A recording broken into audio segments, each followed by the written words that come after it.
Aquí la doctora Victoria nos escribe si nos podemos ir presentando, si quieren, en el chat para conocer quiénes somos, qué profesión tienen. Por mientras, vamos a dar una introducción para partir con el taller de hoy día. Bueno, hoy día estamos en nuestro cuarto taller. Recordarle y espero que todos hayan podido hacer las actividades de la semana, ¿cierto? La clase, el control, la tarea. Y hoy día nos toca revisar la clase de actualización en manejo de depresión mayor, que va a estar a cargo de la doctora Victoria Enríquez. Ella es médico de familia, docente de posgrado en la Unidad de Salud Familiar de la Universidad de la Frontera. Así que le agradecemos la participación a la doctora Enríquez. Vamos a tener nuestro cronograma de hoy. Vamos a dar primero un espacio de preguntas generales acerca de la clase, dudas que hayan quedado en torno a al contenido de la clase que se vio en el video. Y luego, más o menos a las 7:20, vamos a dar el inicio a la discusión de casos en grupos, como se ha hecho en los talleres anteriores, con el mismo taller que ustedes revisaron en la tarea. La idea es que ahora lo comenten en grupos. Y luego vamos a dar un espacio de plenario para resolver entonces cuáles fueron sus acuerdos en los grupos y resolver las preguntas que hayan quedado para finalizar más o menos a las 20:30. Entonces, le voy a dar el espacio a la doctora Victoria Enríquez para que nos cuente un poquitito también su lugar de desempeño y le dejo la palabra para que iniciemos el taller de hoy.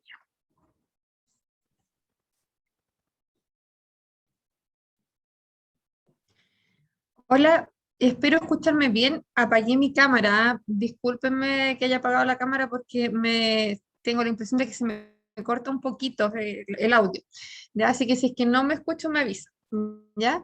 Yo me llamo Victoria, como me presentó ya Alejandra, soy médico de familia. Estoy actualmente desempeñándome en un COSAM, trabajo en un programa infanto-adolescente.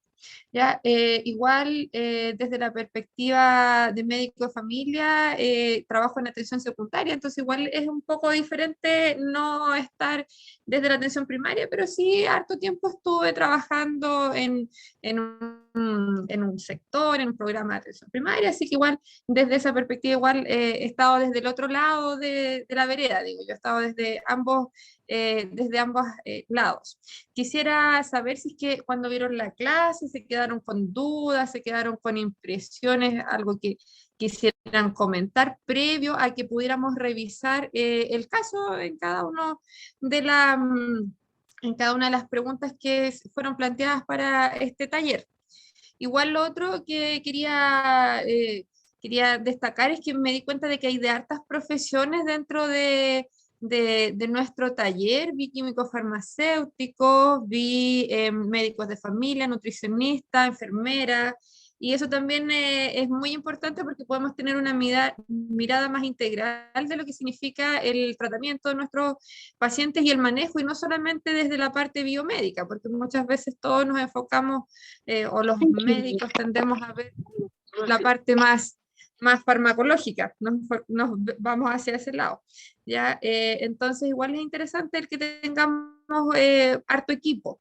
¿Ya? No sé si hay trabajadores sociales o psicólogos, eso me dio la impresión de que no vi dentro de los que se han presentado, pero sí por lo menos hay bastante más equipo. No sé si hay alguna duda, hoy día yo revisé en el foro y no vi preguntas, me pareció.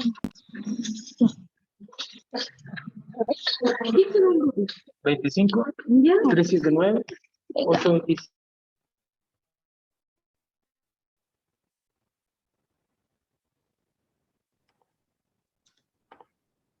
¿Hay alguien que tenga alguna pregunta en torno a la clase? ¿Me lograron escuchar bien?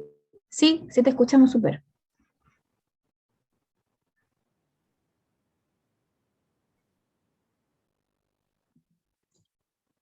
Ya.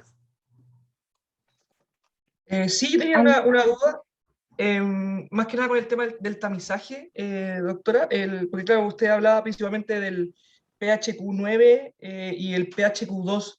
En el PHQ2, ese lo utilizan principalmente para pacientes que tienen alguna enfermedad crónica, y eso existe como estudio que se haya hecho acá en Chile y que demuestre como que sea como de apoyo, principalmente pensando en que, claro, al ser dos preguntas, tal vez en nuestros controles cardiovasculares o de multimorbilidad, sea bueno tratar de implementarlo como de manera más seguida, porque no nos debería quitar tanto tiempo de nuestro trabajo.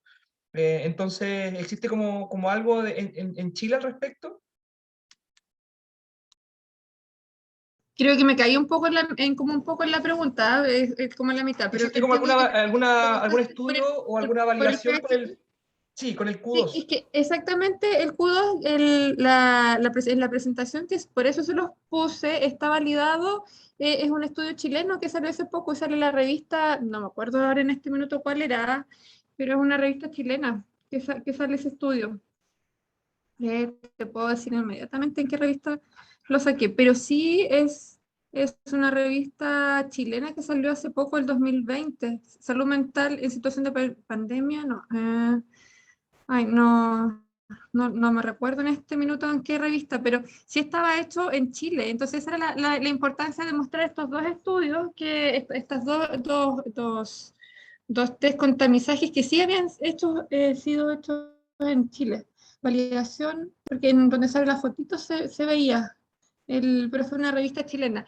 Sí, son estudios que son pequeños, no son estudios grandes, no hay estudios multicéntricos que tengan una gran población estudiada, pero sí se realizó en Chile. Entonces, por eso es importante el que uno podría trabajarlo. Y lo importante, sí, más allá de que uno el tamizaje lo pueda realizar en gran número de personas, es que también esto nos van a orientar a qué tipo de usuarios uno pueda derivar a a alguna persona que existe en el programa o de salud mental o que tenga un tiempo determinado para hacer una intervención más detallada, para hacer una entrevista clínica semiestructurada, porque en realidad los tamizajes o las preguntas por cuestionario no sirven si es que no hay una orientación clínica de quien haga la evaluación.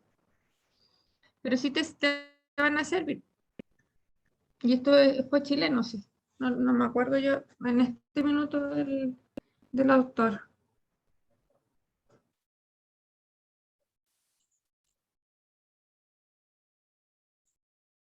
¿Me escuché? Sí, doctora, muchas gracias. O si, ya. O si quieren me escriben las preguntas, justo hoy día no alcancé a irme a un lugar donde tuviera mejor señal. Hola, quería hacer una consulta respecto a, en el flujograma que aparece del manejo de depresión, el gestor de cuidados, que es como un Ya. concepto nuevo, yo lo he escuchado, pero aplicado a la práctica, porque aparecen sus funciones o el rol que tiene, pero ¿quién puede ser en la práctica? ¿O qué es más práctico que sea en realidad? Eso quería saber un poquito más. Bueno, el gestor del cuidado tiene que ser aquella persona que se pueda hacer cargo como de revisar el tratamiento del paciente en conjunto con el paciente. Y puede ser, por ejemplo, una enfermera, un trabajador social, puede ser cualquier miembro del equipo de salud, no necesariamente el médico. Sí, nombra a la enfermera, pero este es un programa que es más desde España, ¿ya? Y ahí principalmente es la enfermera que es como basado más en esta mirada, pero podría ser algún otro profesional de la salud, que es como el encargado de caso, ¿ya? Que es un gestor de cuidados, ¿ya? Finalmente, en nuestro modelo de salud, igual nosotros trabajamos con gestores de casos en los pacientes, que vendría siendo como el gestor de cuidado, ¿ya? Y no necesariamente solo la enfermera, porque no todos los centros tienen enfermeras dentro de los equipos que trabajan problemas de salud mental o problemas de multimorbilidad.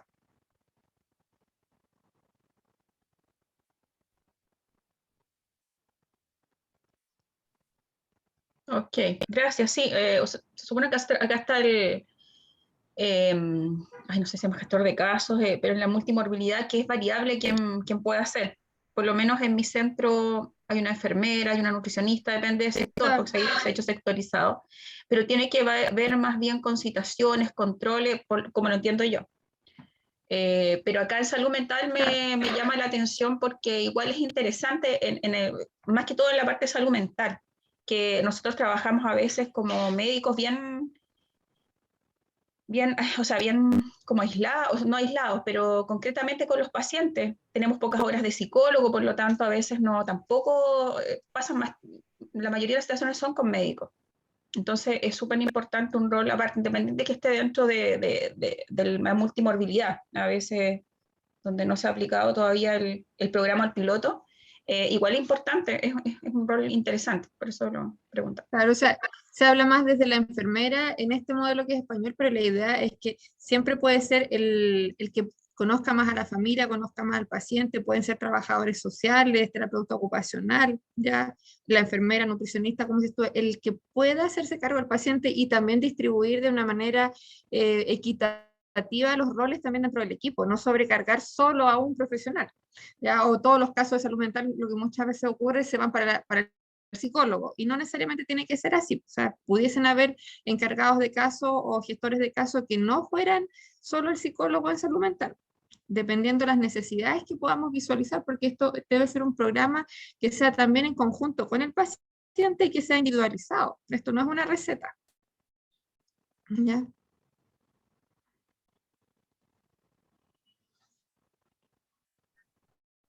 Ok, gracias.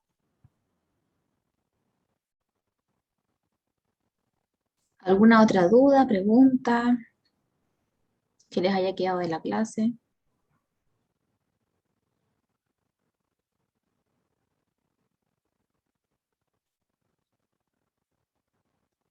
En el chat, si tienen alguna duda, también escribir. El cuestionario el PHQ fue publicado en la revista de Medicina de Chile en 2020, el estudio, y se hizo me parece que en Concepción.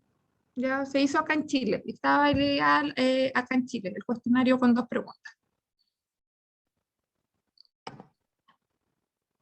Muchas gracias. Sí se puede usar. Si nadie más tiene alguna duda o pregunta, no sé si Victoria no sé si quieres aclarar algo en especial de la clase antes que vayamos a los grupos.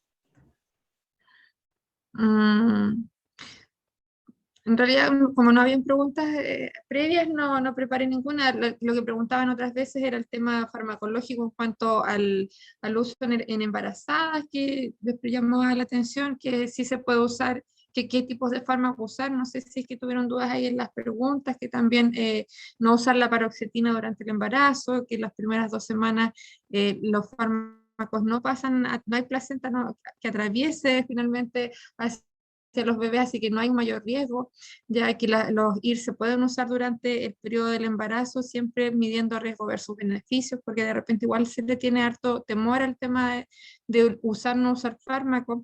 El usar también las tablas de tamizaje en las embarazadas también es importante, y el acompañarlas más allá del usar o no un fármaco, es el acompañamiento por el equipo, ya en situaciones especiales, y que hay varias situaciones especiales como es el embarazo, los adultos mayores, los pacientes adolescentes, donde también las situaciones de los trastornos del ánimo tienen una connotación diferente y pueden diagnosticar no solamente desde la perspectiva de los síntomas depresivos, sino con otras características, ¿ya? Como son en los niños, cuando hay irritabilidad, cuando hay síntomas somáticos, en los adolescentes igual se destaca la irritabilidad, hay otros chicos que tienen algunas otras conductas un poco más disruptivas, en los adultos mayores cuando hay olvidos frecuentes o estas depresiones que son como encubiertas, que finalmente uno ve como la pseudodemencia, que antes se le llamaba pseudodemencia depresiva, que no tienen más allá de que mejoran estos síntomas cognitivos cuando uno da un tratamiento o hace un acompañamiento, y tienen que ver con situaciones especiales de la vida, ¿ya? Y también en el tema del embarazo, que también es importante porque no solamente el tratamiento va hacia una persona, sino que hacia un binomio y hacia el establecer un vínculo adecuado entre la mamá y el hijo, ¿ya? Y muchas veces ahí también vamos hacia construir una mejor salud mental desde el inicio, y que también tiene que ver mucho con todo esto del programa Chile Crece, y no solo con la multimorbilidad, ya que hay que partir desde el inicio. No sé si es que alguien tiene algún comentario, pregunta, duda con respecto a las preguntas, lo que significan las guías de GES también.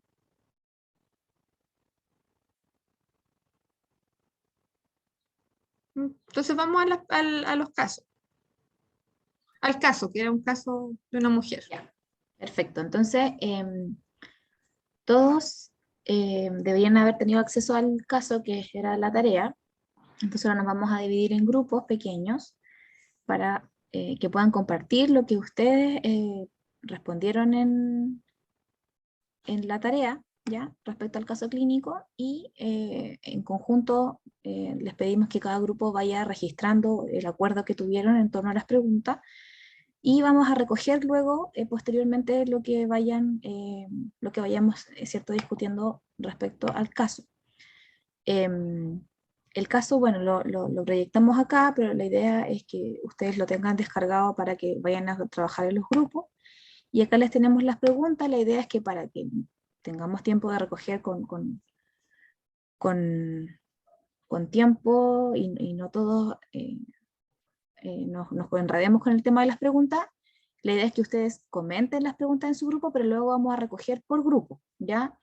Entonces vamos a hacer 10 grupos y aquí, de acuerdo a lo que aquí está planteado, cada grupo va a tener que dar esta respuesta de estas preguntas, pero la idea es que ustedes comenten todo el caso, todas las preguntas en su grupo, van a tener tiempo para eso, ¿ya? Entonces ahora yo les voy a dividir en, en grupos pequeños y vamos a, ahí si quieres, Victoria, puedes ir entrando a la sala si quieres, para ir resolviendo algunas dudas, si quieres ir orientando los casos también puedes entrar. Entonces vamos a hacer un minutito a hacer los grupos y van aceptando cuando les llegue la invitación.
Ahí volvimos todos. Súper. Entonces vamos a colocar las preguntas para que por grupos vayamos comentando lo que acordaron en su discusión. Entonces, grupo 1 y 2, que nos puedan abordar la primera pregunta, ¿cómo sería su primer acercamiento con la paciente y su familia en este caso?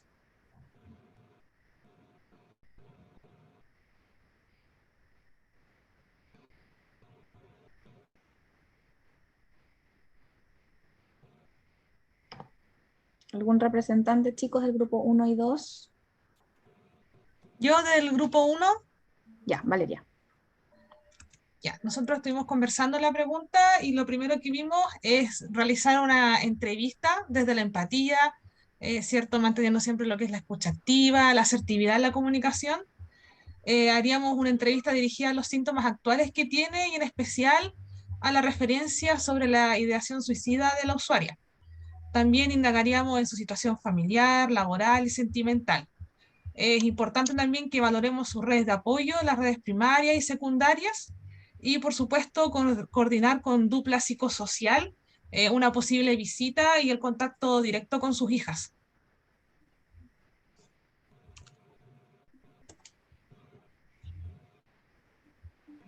Ya. El grupo número 2, no sé si tiene alguna, no sé si era el 1, alguna Sí, opinión para en el 2, más que nada, igual nos enfocamos principalmente en el tema de que nos hace mucho sentido el punto de vista que cuando habla que esta semana ha pensado mejor que sería desaparecer. Ahí igual hay que enfocarse, como decía también el grupo 1, como en una posible ideación suicida. Hay unas escalas que por lo menos yo he aplicado acá en el CESFAM que se llama SAT Person, que busca principalmente ver el alto riesgo suicida en la población. Es un acrónimo de 10 preguntas que uno le hace a los pacientes y busca si es que es necesario derivación o no a un servicio de urgencia por un alto riesgo de suicidio.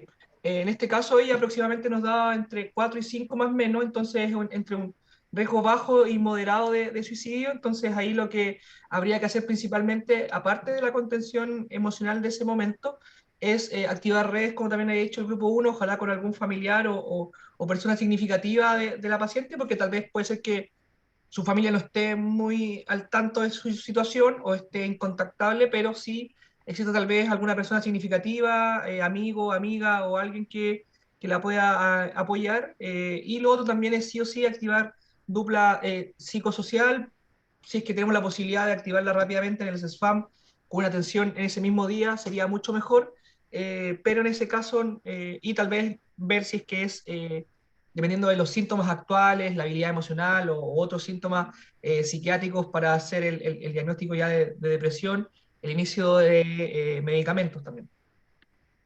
En cuanto, no sé si ustedes lo saben, pero en cuanto a suicidio o a suicidabilidad, ¿cuál es el síntoma de peor pronóstico o sí, el síntoma? ¿Saben ustedes?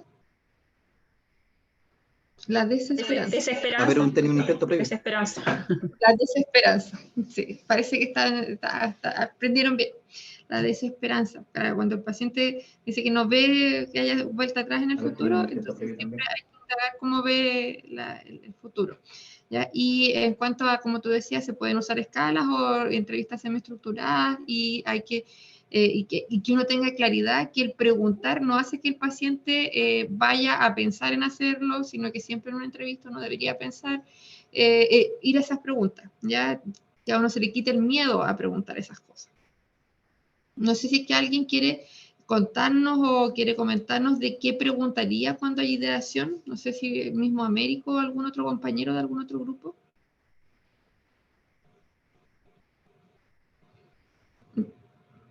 Yo les comentaba igual este tema de que si es que hay un paciente que tiene ideación, es como decir de que llega un dolor al pecho, si llega un paciente con dolor al pecho y no revisamos si puede ser infarto, ¿ya? Porque los pacientes se mueren de suicidio, ¿ya?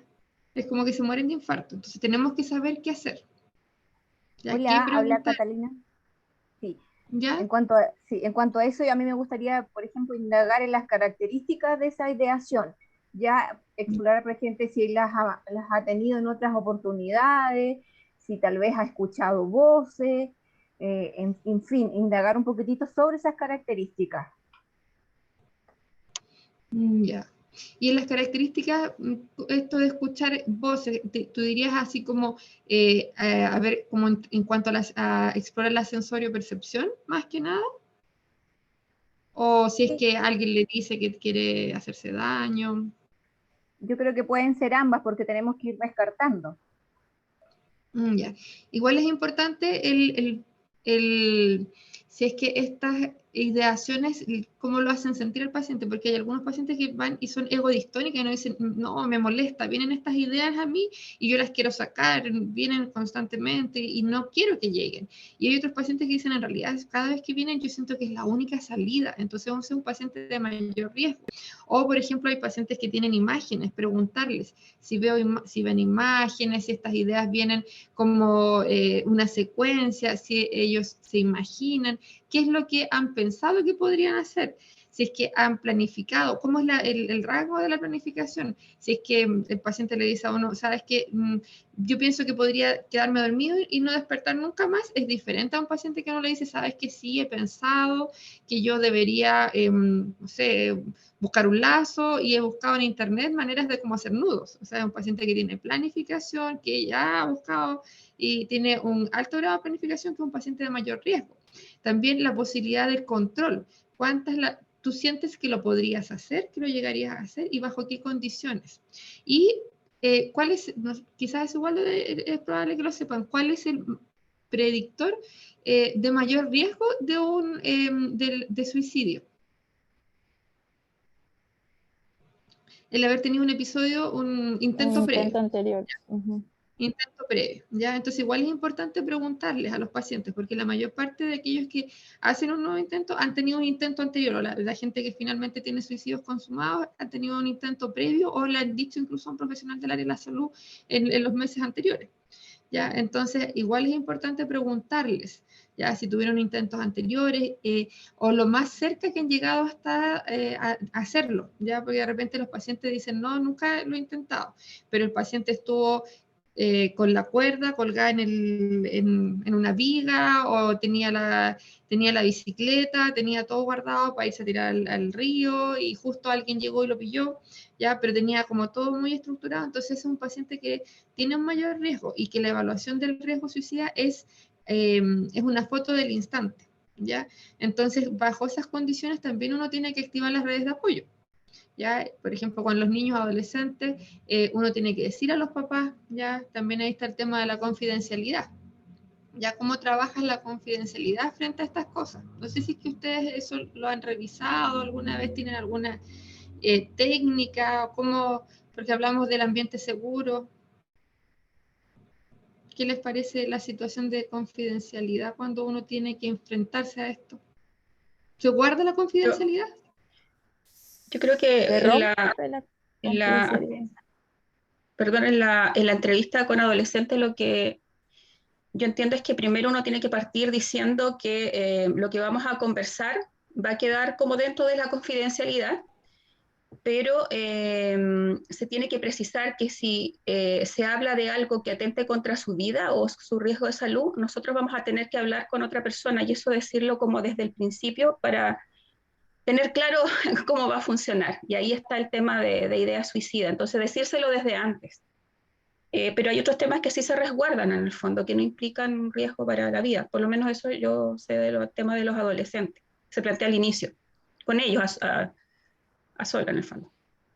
Claro, eso es importante, ya que cuando hay riesgo, o incluso que puedan poner en riesgo a ellos o a otros, o por ejemplo cuando hay situaciones de abuso sexual, igual son situaciones que uno tiene que conversarlas con un adulto, porque hay que revisar la protección. Ya, y como tú dices, se tiene que hacer el encuadre previo. No sé si avanzamos en las siguientes preguntas para que podamos ir. Si tienen más dudas con respecto a esto que estábamos conversando, que yo creo que es como fundamental que quede claro también. Que no se les pueda escapar sin preguntar un paciente que dice que se quiere desaparecer.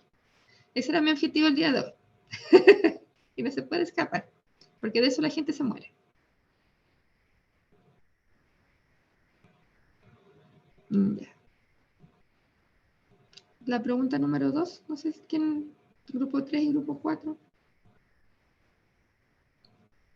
Porque ya estamos como avanzados en el tiempo.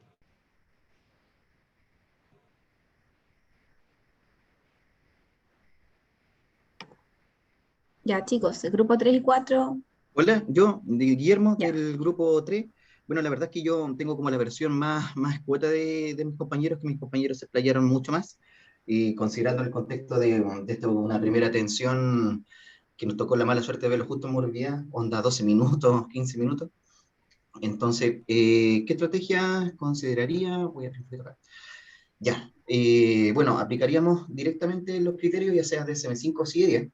Ya pediríamos una batería eh, de exámenes para intentar descartar algún otro diagnóstico potencial que estuviera enmascarando estos síntomas o homologando los mismos síntomas.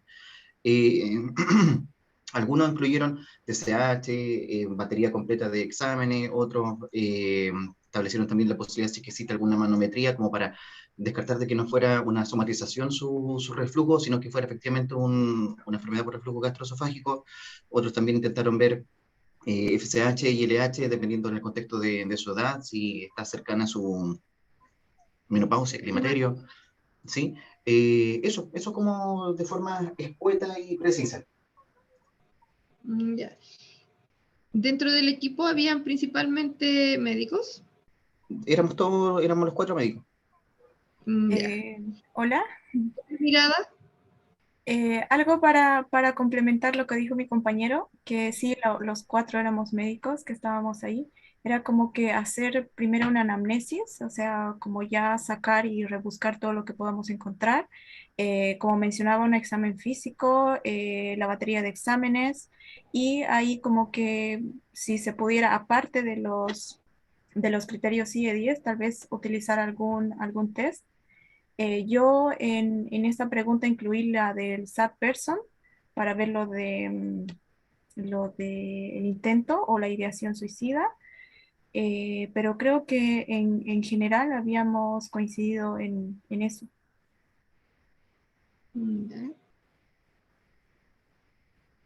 A ver.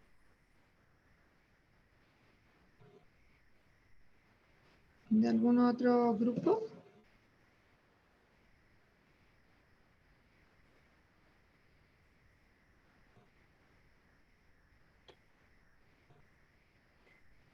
Hola, me pareció, también lo conversamos en el grupo, y que dentro de las herramientas o estrategias también podríamos contemplar una visita domiciliaria para poder complementar la evaluación y hacer una evaluación un poco más acabada de su entorno social y de sus redes, sobre todo por el tema alimentación, el tema carencial, poder evaluar efectivamente todos esos elementos. Ya. Ya.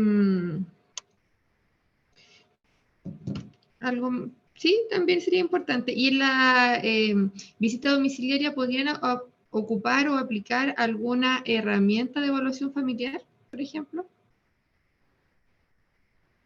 ¿Creen que nos serviría alguna herramienta de evaluación familiar? Porque se hablaron de lo que quieren saber. Sí, en redes, Ecomapa o... Ecomapa, Mm, realizar un genograma, un ecomapa. Claro.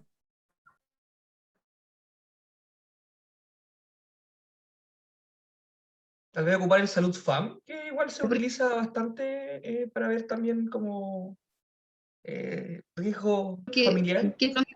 Claro, que dentro de lo que quisiéramos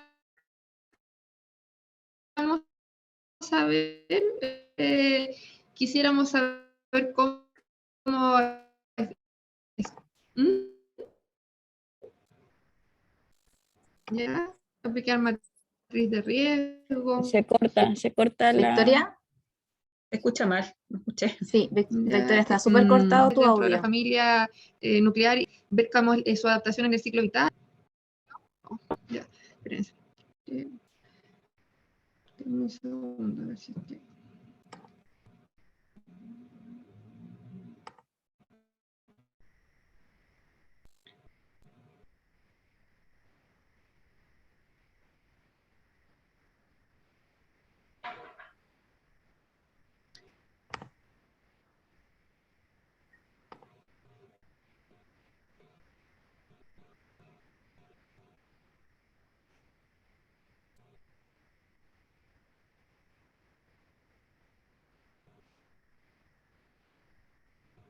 ¿Ahí mejor? ¿Me escucho mejor ahí o no?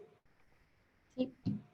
Ya, es que ya, en cuanto a el utilizar, además de la visita o la posibilidad de trabajar en dupla, no solamente un solo profesional de la salud, el poder aplicar herramientas de evaluación familiar, ya que ahí está el genograma, que nos va a servir para evaluar la familia nuclear y la familia de origen, ver cómo están las etapas del ciclo vital, porque hablaban de que estaba en el climaterio, de que ya está sola, ya si es que está en nido vacío, si es que ha cumplido las tareas propias de la etapa en su ciclo vital, qué tareas no ha cumplido, si es que las tareas que no ha cumplido interfieren en cuanto al desarrollo de su vida, igual ella estaba en este minuto en una etapa de una crisis no normativa, entonces también ir evaluando esas otras cosas, ya que no solamente son... que no solamente son diagnósticos biomédicos, porque aquí revisamos un listado un checklist del DSM-5 o del CIE-10, y también es importante ver cuál es la problemática desde el ambiente, ¿ya? Y los condicionantes que están ocurriendo con esta señora también, porque hablaron del climaterio, la separación, quizás maltrato, sus pocas redes de apoyo. Entonces también todas esas cosas se pueden ir evaluando en las entrevistas y aplicando instrumentos, adaptabilidad, quizás aplicar el FACES, ¿ya? Herramientas de evaluación familiar. Y ahí, ahí sirve todo el equipo, ¿ya? No solo esto es médico, aquí hay trabajadores sociales que van a tener una visión mucho más amplia quizás de la realidad de esta familia. ¿Me escuché ahora? Sí, ya, los veo. Ya, súper. Ya. Después, no sé si es que alguien quiere agregar algo más.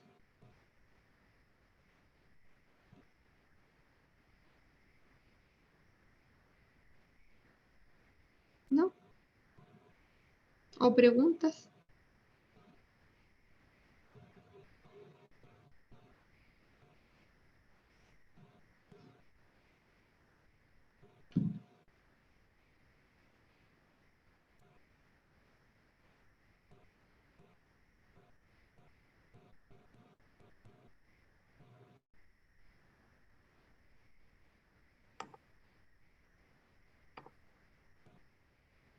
Ya.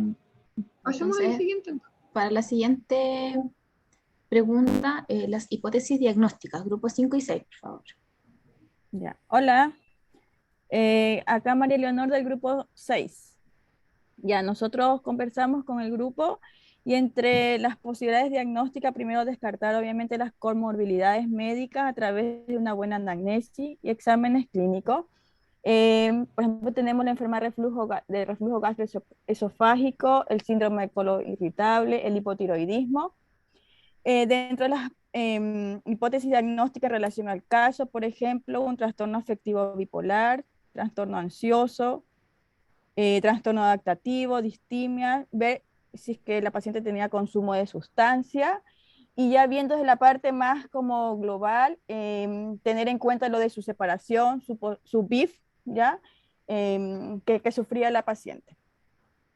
Eso en el grupo 6.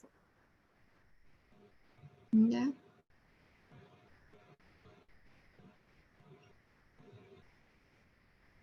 No sé si alguien tiene algún aporte.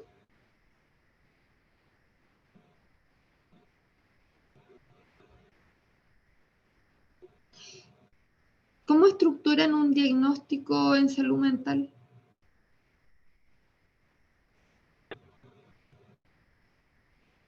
Ya. Antiguamente estaba el DSM-4 y hasta el DSM-4-TR se estructuraba en ejes, ¿ya? Eje 1, eje 2, eje 3, eje 4 y eje 5. ¿Ya? El CIE-10 tiene 6 ejes, ¿ya? Porque separa los trastornos, el retraso mental de los trastornos de personalidad, ¿ya? Entonces ahí se separan y queda uno más, ¿ya? Pero el DSM-5 no hace diagnóstico a través de ejes, ¿ya? Sí, a veces desde los diagnósticos cuando uno los hace, no solo desde el punto de vista biomédico, ¿ya? También uno puede diagnosticarlos desde el punto de vista sindromático, ¿ya? Entonces uno pudiese ir anotando desde también lo que nos puede ayudar un poco esto que era el DSM-5, DSM-4 o el CIE-10 a estructurarse con algún orden, ¿ya? Entonces, ir anotando si es que es como más enfocado en las enfermedades, como desde el área de salud mental, los diagnósticos propiamente nosológicos o clínicos, que es un diagnóstico nosológico como la depresión, o decir si es un episodio depresivo leve, severo o moderado, ya como un síndrome depresivo, ya más desde lo sindromático, ya, o un síndrome del ánimo, ya, o desde el afecto, ya, porque ahí podríamos incluir más de una enfermedad, podríamos decir, si es que no tenemos claridad aún, ¿ya? Porque muchas veces pudiera ser que con una entrevista no tuviéramos totalmente afinado el diagnóstico, ¿ya? Y lo otro es que ahí podemos ir ordenándonos también con, también si es que hay alguna alteración en cuanto al, si es que hay o no trastornos de personalidad, si hay algún retraso en cuanto al tema, a una discapacidad intelectual, las enfermedades biomédicas y también las redes de apoyo o todo este tema que son las condicionantes ambientales, ¿ya? Entonces uno se puede ir ordenando, ¿ya? Entonces ahí uno puede sacar las hipótesis, ¿ya? Y también es importante poder evaluar si es que uno desde una visión más amplia puede hacer una hipótesis relacional, ¿ya? No sé, ahí si es que uno puede revisar cómo este síntoma o esta situación nos sirve dentro, entre comillas, dentro de este contexto, ¿ya? Cómo el enfermarnos de algo hace de que, por ejemplo, los cuidados se vuelquen en esta señora que está quedándose sola, ¿ya? Entonces ahí uno puede estructurar también algo que se llama la hipótesis relacional, ¿ya? La funcionalidad del síntoma, que es uno lo ve más desde lo sistémico. Que son diferentes maneras de plantear una hipótesis. En este caso, claro, lo principal es ver que es un episodio o un trastorno del ánimo, donde hay que descartar bipolaridad, hay que revisar si es que hay el tema de con riesgo suicida, el riesgo suicida, si es que hay consumo de sustancia o no, y como todas estas otras cosas que también vieron la violencia, que es muy importante, vieron la etapa del ciclo vital, que ella está climatérica, que está sola, también es importante. No sé si alguien quiere agregar algo más.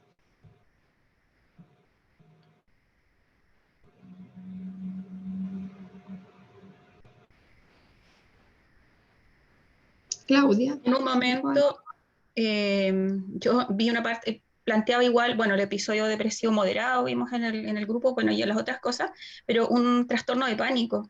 En alguna parte mencionaban que sentía como angustia y dolor en el pecho, apareció como un síntoma descrito. Podría abordarse por ahí. También vimos el tema familiar, que es una familia unipersonal, puede ser en etapa nido vacío en el caso de ella. Y lo otro era lo socioeconómico, que está más adentro del ámbito psicosocial, porque me da la impresión que ella tiene, bueno, aparte de una escasa red de apoyo, tiene, no sé cómo se describe, pero escasos recursos económicos. No sabemos si trabaja o no, vive en una pieza y está sola. Entonces, igual por ahí puede estar parte del diagnóstico, que igual después sirve como para el trabajo que se va a hacer con ella. Claro, igual es importante que el trastorno de pánico, algo que hay que explorar es si tiene la ansiedad anticipatoria y la evitación fóbica, ¿ya? Porque además de tener estas crisis de angustia, cuando uno tiene un trastorno de pánico, tiene que tener las otras dos características, y el tener el temor a morirse, enfermar o volverse loco, ¿ya? O enfermar gravemente. Ya son las características del trastorno de pánico o trastorno de ansiedad paroxística, que en realidad tienes que tener la evitación fóbica. O sea, que las personas, por ejemplo, hay personas que dejan de ir a acostarse por no tener crisis de pánico en la noche. Hay personas que dejan de salir por no tener crisis de pánico, por eso tienen la agorafobia. ¿Ya? No solo, porque lo otro puede ser una crisis de angustia, y no solamente la crisis característica al trastorno de pánico, y muchas veces se le da como esa connotación, o sea, tengo trastorno de pánico porque me dio una crisis un día de angustia, y me puse a llorar, y lloré, eso no constituye por sí solo una crisis de pánico, sino que tiene que tener evitación fóbica, ¿ya? Eso es importante, ¿ya? Pero sí es importante revisarlo, ¿ya? Y lo otro que mencionabas, el tema socioeconómico igual, pues, o sea, que también ahí dentro del CIE-10, si uno lo revisa, están los códigos en la letra Z, no sé si los han revisado alguna vez, que están como todas estas condicionantes socioeconómicas, ¿ya? Que tienen que ver con condiciones vinculadas con el ambiente socioeconómico, con el trabajo, con condiciones adversas de la familia, patrón inadecuado de la crianza, todas estas, y en realidad son las dificultades que podemos tener en esos contextos, que no necesariamente son como diagnósticos de enfermedades, patologías, son condiciones psicosociales.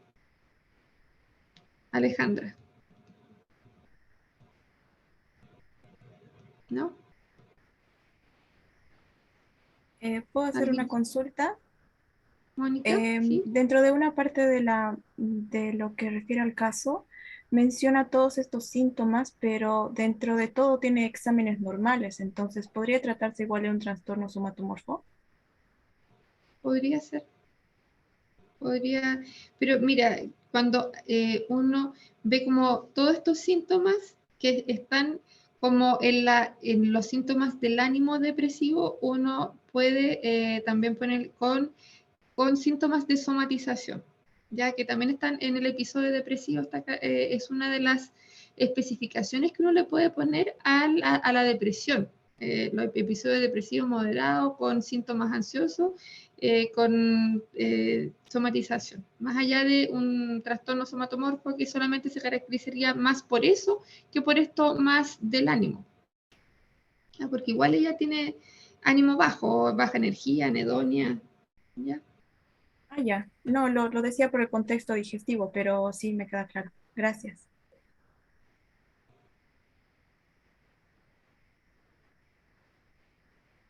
Esta era una paciente muy difícil. No tomaba nada. Finalmente se le trataron de dar antidepresivos y no toleraba nada. Todo le hacía mal. Todo le hacía mal.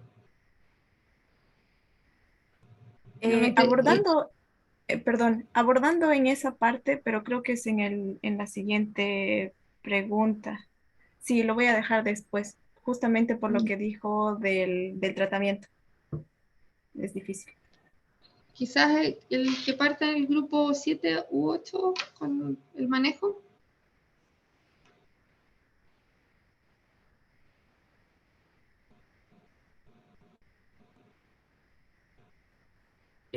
Hola, soy del grupo 7. ¿Ya? Respecto al plan de manejo integral, bueno, comenzar primero educando un poco respecto a los síntomas y el diagnóstico que se está planteando, pensando que es un trastorno depresivo mayor, moderado. Hay que evaluar tanto la parte farmacológica como la no farmacológica. Dentro de lo no farmacológico sería iniciar psicoterapia cognitivo-conductual o la que sea de preferencia según el psicólogo, fomentar hábitos de autocuidado, promoviendo ojalá las actividades que le puedan relajar, que le puedan recrearse, tratar de juntarse con amigos si es que podemos encontrar algún apoyo social bajo ese mismo contexto, si es que vemos que es muy difícil encontrarle una red de apoyo, podemos solicitar ayuda al asistente social para poder encontrar a alguien y que no se halle sola la paciente. También indicar actividad física que puede ayudar a mejorar los síntomas, la energía, y solicitar los exámenes de laboratorio, que ya se mencionaron en la pregunta anterior, y de los farmacológicos, iniciar algún antidepresivo. Podemos partir, como siempre, con algún inhibidor selectivo de la recaptación de serotonina, sertralina, dosis bajas, luego aumentarla. Eh, eh, Además, se comentó en el grupo de poder eh, solicitar un control de examen médico preventivo del adulto, ya que no sabemos bien acerca de otras comorbilidades que pueda presentar. Control quizás con matrona, si es que vemos que hay un ámbito como hormonal muy intenso. Y finalmente algún control para ver el efecto del antidepresivo en un mes. Eso más o menos se comentó.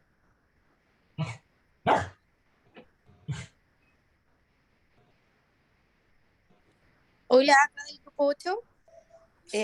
Complementando lo que dijo el compañero, que en realidad es muy similar.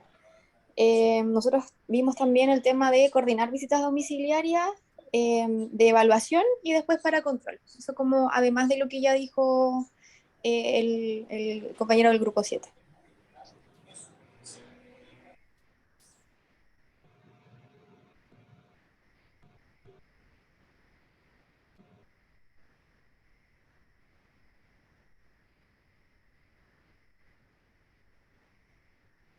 ¿Algún aporte, pregunta con respecto a cómo realizar un plan de manejo integral?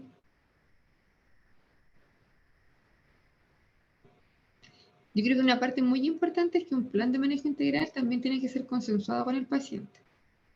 ¿Ya? Esa es la primera parte, que uno tiene que hacer un plan consensuado, que el paciente tiene que aceptar el usar fármacos, ¿ya? ¿Y qué tipo de fármacos va a usar? ¿Ya? Uno puede dar elecciones, por ejemplo, en cuanto al fármaco, que pienso yo que sería lo mejor, pero también el paciente tiene que aceptarla, ¿ya?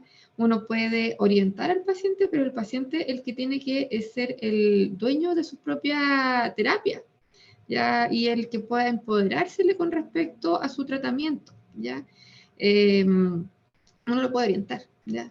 Porque si no también nos volvemos un poco paternalistas tratando de entregarle todas las opciones, ¿ya? Y finalmente lo que necesita esta señora también es buscar motivaciones dentro de sí misma, ¿ya? No dentro de lo que nosotros le vayamos a dar, ¿ya? Entonces ahí igual es importante el que los planes de manejo no son recetas que nosotros entregamos, sino que son individualizados. Entonces, a partir de que es un tratamiento individualizado y que uno pudiese abordarlo desde el punto de vista individual, familiar y comunitario. ¿Ya? Desde el punto de vista individual, ¿qué son las cosas que desde lo preventivo, ¿ya? Y desde el tratamiento, ¿ya? Desde lo preventivo ustedes vieron como toda esta parte de hacer los exámenes previos, ver si es que hay hipertensión diabética, si es que tiene el colesterol alto, ver si es que está en la fase de climaterio, cómo apoyarla con todo este tema hormonal, cómo entregarle pautas anticipatorias, ¿ya? Y también desde lo del tratamiento, como ya encontramos de que tiene todo esto que es lo digestivo, ver si es que podemos ayudarla con todo esto, si es que ya tiene un montón de exámenes, poder explicar todo lo que está funcionando ahí o lo que no está funcionando y poder tratar un poco los síntomas, ¿ya? Explicarle que los fármacos disminuyen los síntomas, pero no son 100% del tratamiento, ¿ya? Y que va a tener que tener las dos patitas, como dicen, ¿ya? Y que la terapia es la que le va a ayudar como a poder encontrar estrategias de afrontamiento hacia sus dificultades también en el futuro, porque la idea es que las personas entiendan de que de la depresión las personas se sanan, ¿ya? No es una condición crónica, ¿ya?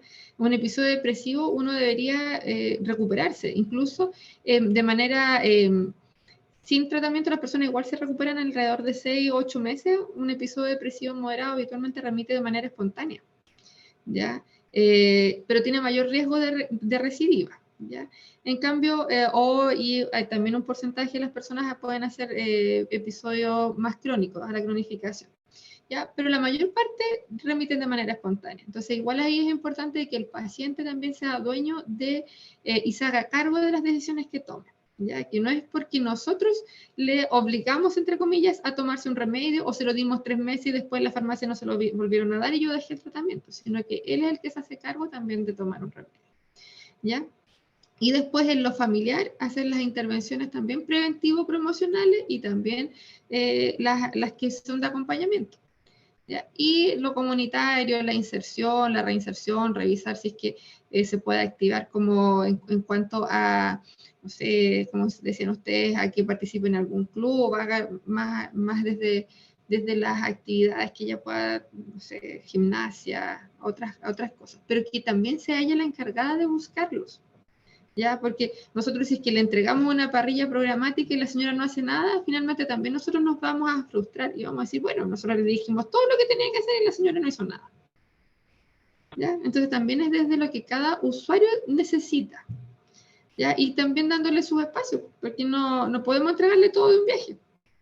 Esto tiene que ser espaciado en el tiempo, ¿ya? Eso quería también como mostrarles que esto así como en globito, primero la persona, después la familia, la comunidad y a través del tiempo. Sistemas. ¿Algo que me quieran preguntar? La Mónica había preguntado algo. No, era más basado en el tratamiento que ¿se podría con ella utilizar mirtazapina? ¿O tiene que iniciarse sí o sí con un IRS? Mira, las guías siempre hablan de que uno debería iniciar con un IRS, ¿ya? podría iniciarse con mirtazapina pensando en el tema del peso. Ya, o sea, porque la mirtazapina es un fármaco que nos va a hacer subir de peso rápidamente, disminuye la ansiedad, se deja en la noche, pero es un fármaco que tiene un costo elevado. ¿Ya? Entonces, no siempre está a disponibilidad. ¿Ya? En general, por ejemplo, yo es un fármaco que uso muy poco. Yo creo que en pacientes que tienen pacientes oncológicos, en general es por los que uno más los usa finalmente, porque son para los que los tenemos, en general en la atención primaria. Ya, Y en era una duda más muy, técnica. Gracias.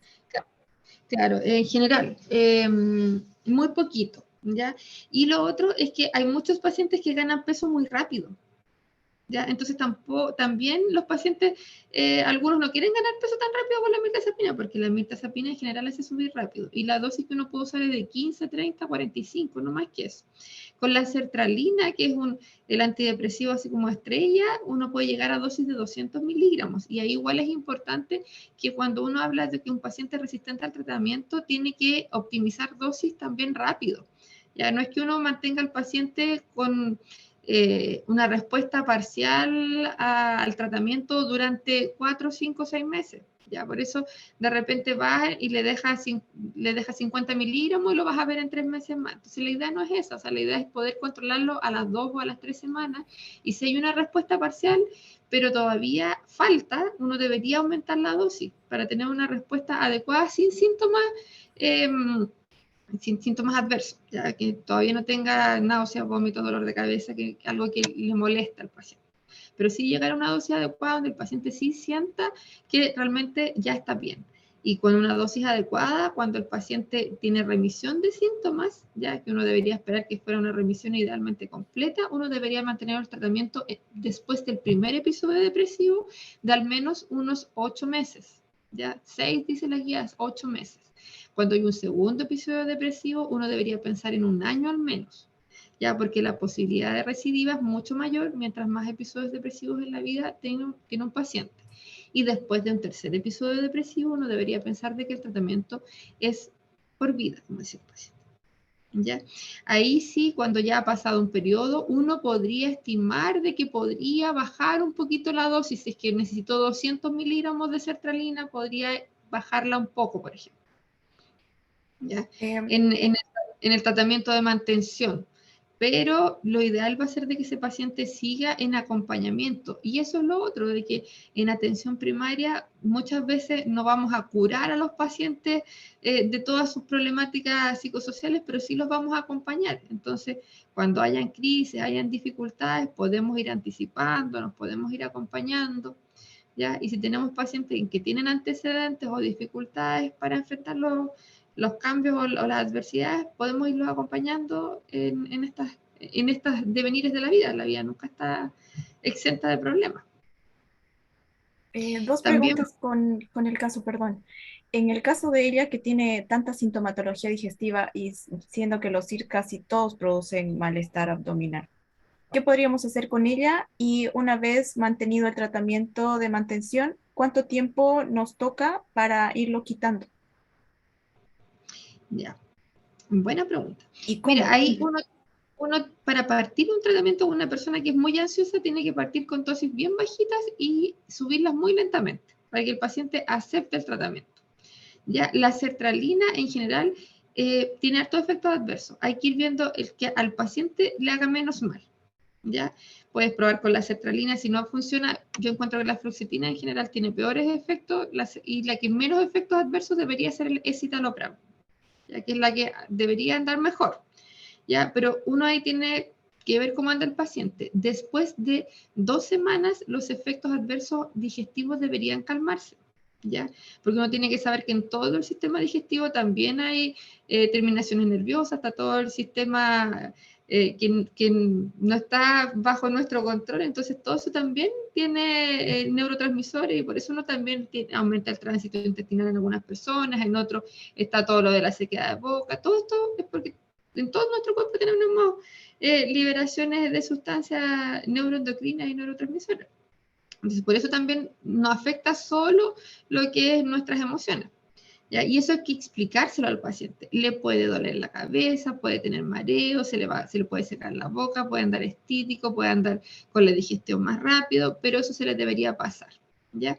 Y partir con dosis muy bajitas, ¿ya? Tratar de partir con, no sé, si es que el paciente es muy ansioso, con 1/4 y mantenerlo 1 semana o 2 semanas, ir subiendo de a poco, ¿ya? Pero sí llegando a dosis óptimas. ¿Ya? Para sacarlo, el que es más difícil de sacar en cuanto a los antidepresivos en general es la venlafaxina y la desvenlafaxina. Esos cuestan más, ya provocan mayor síndrome de retirada, ¿ya? Que no es lo mismo que síntomas de abstinencia, porque los pacientes dicen, no, me va a provocar, me va a volver adicto, porque después no me lo va a tomar y me voy a sentir mal. Y uno tiene que explicarle qué es la retirada, que es lo mismo que cuando se pone el fármaco le va a pasar lo mismo, y que eso se pasa. ¿Ya? Por eso uno debería quitarlo lentamente. ¿Ya? La sertralina, va a depender de la vida media del fármaco, cuánto tú demores en sacarlo. En general, la sertralina, como tiene una vida media más larga, uno la puede sacar, te va a durar más tiempo, la puedes sacar más rápido. Ya los que tienen vida media corta te hacen sentir más mal más rápido, como la paroxetina. O sea, te sientes mucho más rápido, el paciente se olvida de 2 pastillas y se siente muy mal, ya 2 días. ¿Ya? En cambio, la sertralina se olvida 1 semana el paciente y ahí se empieza a sentir mal. ¿Ya? Y tiene que ver con la vida media porque dura mucho más tiempo en tu organismo. Entonces se pueden ir bajando las dosis 1 vez a la semana, bajar a la mitad, después bajar, por ejemplo, día por medio de la sertralina, ¿ya? Y puedes quitar los remedios en 1 mes, por ejemplo, si es que las vas a bajar.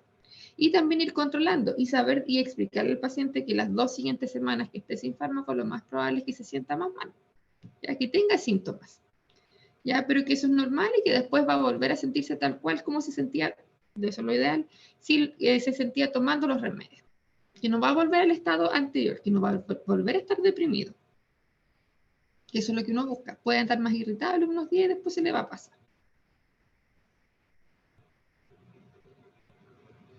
Lo otro es que con algunos antidepresivos, si hay mucho síndrome de retirada, uno a veces puede cambiarlo por uno que cause menos, que es la sertralina. La que menos causa síndrome de retirada en general es la sertralina. Es la que es más fácil sacarla.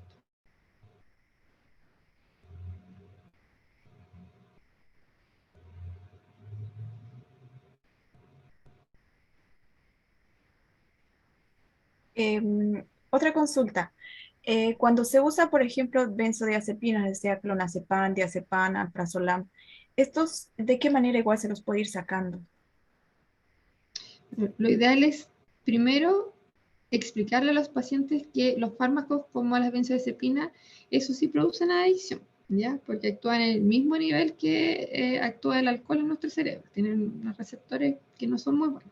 Pero explicarle al paciente que lo vamos a usar el menor tiempo posible, ¿ya? Y si es para situaciones, por ejemplo, de ansiedad, uno debería usarlos 2 o 3 semanas hasta que el IRS en general se haya establecido, esté haciendo su efecto en realidad el IRS y poder sacar la benzodiazepina, ¿ya? Entonces la idea es no mantenerlos por harto tiempo, ¿ya? Cuando uno tiene pacientes, por ejemplo, que llevan años tomando remedios, si uno se los quita de manera abrupta, también va a provocar, ahí sí que provoca un síndrome de abstinencia, ¿ya? O sea, por ejemplo, pacientes añosos que uno les quita, hacen delirium, ¿ya? O sea, si uno no les da la receta, le dicen, no, porque usted no puede tomar esto porque le va a causar deterioro cognitivo, y le saco los 2 miligramos de clonazepam a un abuelito, probablemente a los 3 días va a estar hospitalizado con un delirium. Entonces, por eso uno tiene que ser cuidadoso. En esos pacientes uno puede irla bajando así como de a 1/4 cada 4 días,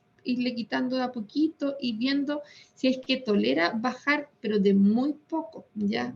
Porque finalmente son pacientes que son adictos a las benzodiazepinas y lamentablemente esas adicciones las hemos creado los médicos, no otros, ¿ya?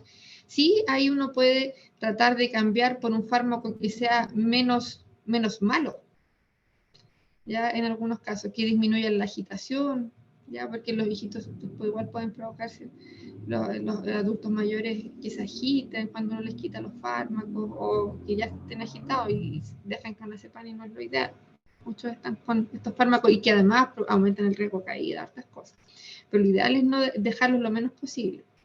O en pacientes que tienen consumo de sustancias igual, porque también estimulan el circuito de la recompensa. Entonces no hay que usarlos, idealmente. Excepto en el síndrome de abstinencia que se usan por periodos muy cortos. Triogelai, lorazepam o diazepam por periodos muy cortos. Gracias. Sí, ya estamos como en la hora, entonces igual nos queda una pregunta. No sé si su rol dentro del equipo de salud, ahí aprovechar que tenemos varios profesionales. Si alguien nos quiere comentar.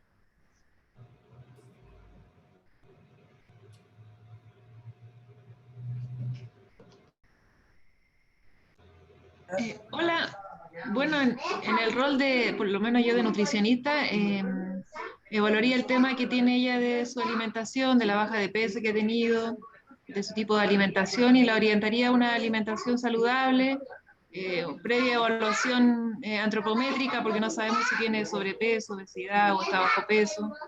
Y ahí le orientaría la importancia de una alimentación saludable, el tema de las bajas de peso, de evitar esas bajas que sea significativa en periodos cortos de tiempo. Y bueno, la importancia de una alimentación saludable para prevenir enfermedades crónicas y más bien en esa área y la importancia de mantener la adherencia a los controles de salud mental y al tratamiento farmacológico que le indiquen. Súper, gracias. ¿Algún otro comentario en torno al rol del equipo? Hola, yo soy químico farmacéutico. Bueno, como químicos farmacéuticos, quizás nuestro rol estaría enfocado en lo que es la educación farmacoterapéutica, sobre todo en esto que ya mencionaban, que es establecer una alianza terapéutica con el paciente, a modo de poder consensuar su tratamiento. No solamente basta con explicarle para qué son los medicamentos, sino que también explicarle cuáles son los posibles medicamentos que pudiese utilizar a futuro, o la dosis que utilizaría a futuro, a modo de que se pueda trazar al menos un camino de que el paciente sea consciente de que puede ser una posibilidad, ¿ya? Con qué objetivo, porque se ha visto que es fundamental a modo de favorecer la adherencia, ¿ya? Nosotros quizá en algún control médico solemos enfrentarnos a usuarios donde vemos que no se logra terapéutico y nos cuestionamos si el paciente está usando efectivamente sus medicamentos y podemos aumentar una dosis y prescribir un medicamento superior, siendo que quizá lo que habría que hacer en ese momento sería intentar de comentarle al paciente que lo que tiene que hacer es utilizar el medicamento y no solamente usarlo, sino que usarlo correctamente. Eso a grandes rasgos. Muchas gracias, Rubén.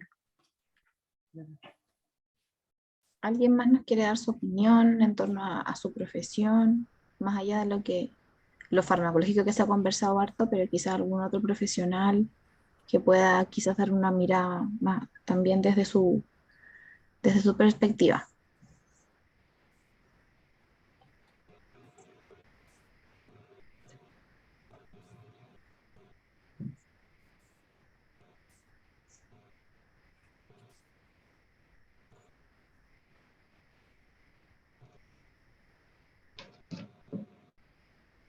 ¿Alguien más, chicos? ¿Algún otro comentario en esta última pregunta?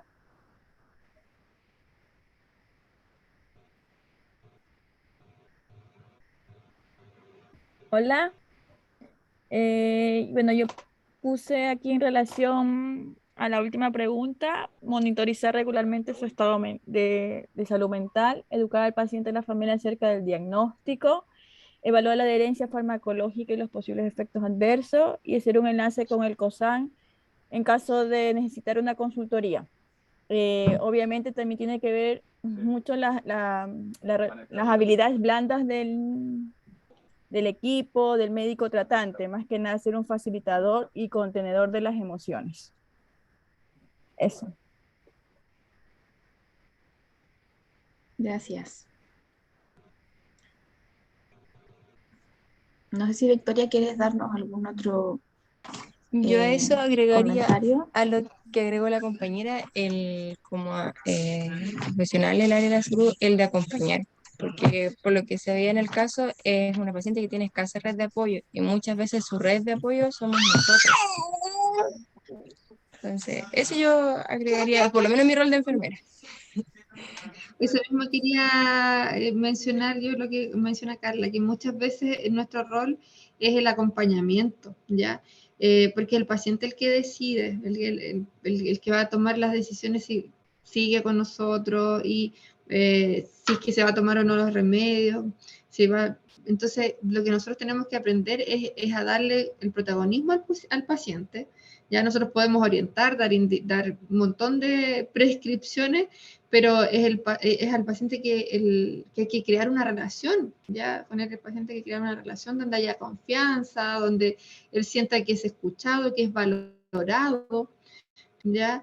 Y finalmente ahí, en el acompañamiento muchas veces el paciente donde va a adherir o no, ¿ya? Porque si es que el acompañamiento no es adecuado, no nos vemos casi nunca, o cuando el paciente va a la consulta, siente que no es escuchado y que solamente es, entre comillas, mandado, retado, corregido en todo lo que hace o no tiene, no es valorado en sus decisiones, el paciente tampoco va a seguir nuestras indicaciones.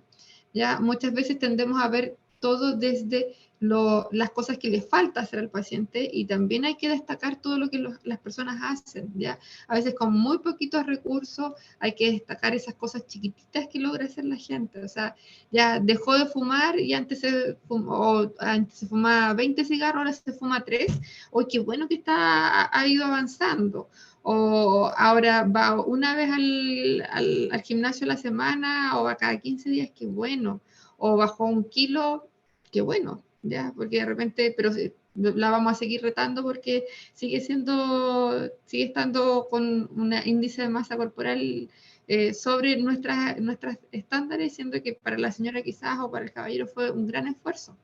Entonces, no vemos muchas veces lo que las personas han trabajado para llegar a un resultado que para nosotros puede ser incluso pobre, ¿ya? Entonces, por eso es importante destacar en cada atención lo bueno que puede hacer otro, ¿ya? Felicitarlos un poco. Perfecto, muchas gracias. Bueno, aquí ya hemos finalizado las preguntas, el desarrollo del taller. Sí, Victoria. Igual quería darles las gracias a ustedes por el interés presentado por esta unidad, porque tuvieron hartas preguntas, ya, porque fueron participativos, ya, eso es importante, ya, eso también hace que a nosotros nos interese seguir revisando, y no solamente, yo quisiera que habláramos mucho más temas de salud mental, porque es lo que a mí me gusta, ya, pero yo me doy cuenta de que ustedes también estaban súper interesados en revisar como más cosas aparte de esto de la depresión, ¿ya? Porque los pacientes no solo son un diagnóstico, sino que son personas mucho más amplias y pudiéramos revisar muchas otras cosas, ¿ya? Así que igual, así como el curso anterior tuvo harto público, ahora igual vinieron hartos de ustedes, así que también se agradece eso, ¿eh? También es importante para mí y para nosotros como sociedad el poder brindar estas posibilidades de capacitación. Y disculpen que he tenido dificultades en mi conexión porque justo no me pude ir a mi casa, que tengo mejor internet y estoy desde mi trabajo. Sí, el internet a todos nos pone problemas. Bueno, chicos, efectivamente es un curso que trata de esta mirada cierta integral, pero también sería muy valioso que más adelante pudiéramos integrar otras patologías, efectivamente, que como ustedes mismas se dieron cuenta, hay muchos diagnósticos posibles para un mismo caso. Entonces, es súper valioso poder profundizar y ahí también recoger desde ustedes cuáles son las necesidades también en torno a esos temas. Bueno, agradecerles la participación de hoy día, agradecer a Victoria por su clase y por el tiempo que nos entregó hoy día para aclarar nuestras dudas. Recuerden que la plataforma tiene foro de preguntas para que la aprovechen también si alguien necesita dejar alguna preguntita. Y ya va a estar disponible la clase de la siguiente semana, que sería la última, ya para ir finalizando el curso. ¿Alguien quiere hacer un último comentario para ir cerrando el taller de hoy día? Yo. Quería consultarle a la doctora si todos estos puntos lo podemos abordar a través de la historia orientada a problemas, porque claramente que ahí se evalúa lo que es como acróstico que es del SOA, que es lo subjetivo, lo objetivo, la evaluación y lo que es el plan de intervención. Entonces, si se lo puede utilizar en este nivel de intervención o es en otro tipo de nivel. O sea, siempre uno puede orientar en problemas, por eso que decía, como más desde lo sindromático, ¿ya? No solo desde las enfermedades. Entonces sería útil.